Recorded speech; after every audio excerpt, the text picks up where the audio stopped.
It's important to understand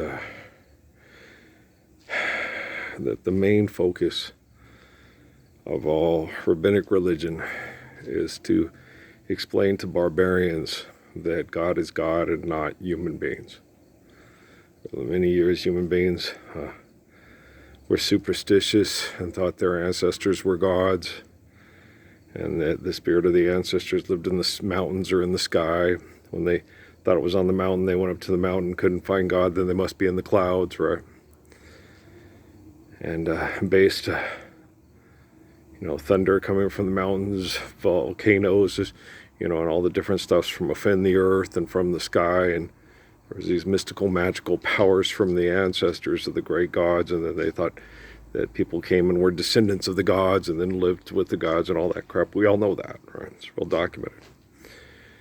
And there was a man through rabbinic tradition named Adam who, through faithful, intelligent communication, was able to understand and explain to people that God is omnipotent essence of all existence. We eternally are connected through this omnipotent, infinite essence. It's perfect math. You can't even use math to explain it. It's just, there's no other source or containment. It's like trying to sit there and get a chalkboard and figure out infinity, and you can't do it, right? That's why that one they had on YouTube, this professor explains God as a person, and no, that's not true. That's not the meaning of the word. The meaning of the word is omniscient, infinite essence of all existence. Okay, that's what Adam explained to barbarians, so human beings could realize that God is God and you are not God. Okay, if the planet blows up, there will still be God, but there will be no human beings on this planet to worship God. Right? So do not limit yourself to your flesh. Okay, be humble enough to understand that the essence of all life is greater than your mind. That's that simple. That's it.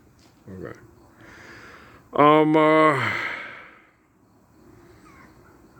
Boy, you guys are a bunch of assholes.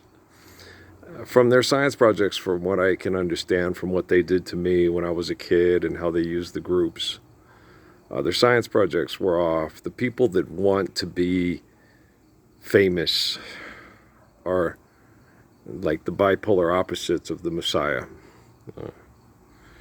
The Messiah doesn't want to be famous. I was talking to my dad about it today. I'm not sure if he got it or if he think I'm being arrogant again. But the Messiah doesn't want to be famous. The Messiah, like Jiddu Krishnamurti, myself, Jesus, you read the book, he didn't want to have to do it. Moses didn't want to have to do it. Daniel, David, it's like God's omniscient. Life's eternal grace is infinite.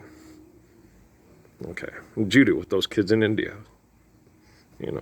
Respect, and trying to get people to behave in that manner. And you don't want to have to do it because you want people to eternally understand it. And you want them to be able to do it themselves, and you don't want to have to be the focus of attention because then everybody, hey, it's Muhammad Gandhi, hey, it's Barack Obama, hey, it's Pope John Paul, Oh, no, just leave me alone, because you're the Messiah. Life's eternal grace is infinite. Get it? All right. Good. Faithful life, right? You can go home. You don't have to go before big crowds. You don't have to talk all the time. Things are good. You're living the Lord's Prayer. You understand the heart of Psalms and the seed of Proverbs, and it's all good. You get your wife and your kids. You get your privacy back. You don't have people invading your home with science projects, studying you, trying to see what you did wrong. It's you did wrong. That's why you're studying me to show you, okay, never mind. And so the person that is incorrect seeks to prove other people incorrect. Okay. The person who is correct doesn't seek to prove other people incorrect. He just wants to live a correct life. And then when other people don't allow him to do that, he has to prove them incorrect. That's why you don't want to be the Messiah. That's why we don't want to be famous. That's why we want you all to be correct, so I don't have to prove you incorrect, right? It's pretty easy, right? Assholes. Beat your ass into a mud hole and splash it dry. Mister, you just brought a knife to a gunfight. Good old Kenwood. Okay, guys, I'm going to go. I'll see you in the morning. We'll kick your ass tomorrow. That last one we loaded took like forever to load. It must have something to do with the sequencing of the technology, what they perceive as coding. I don't know what the assholes are doing. I can't tell you. There are certain things I can look back on and go, okay. And Suzuki tells me, yeah, the technology, you work better than technology. I get that. You're gonna have to correct the technology because it is incorrect. I understand that.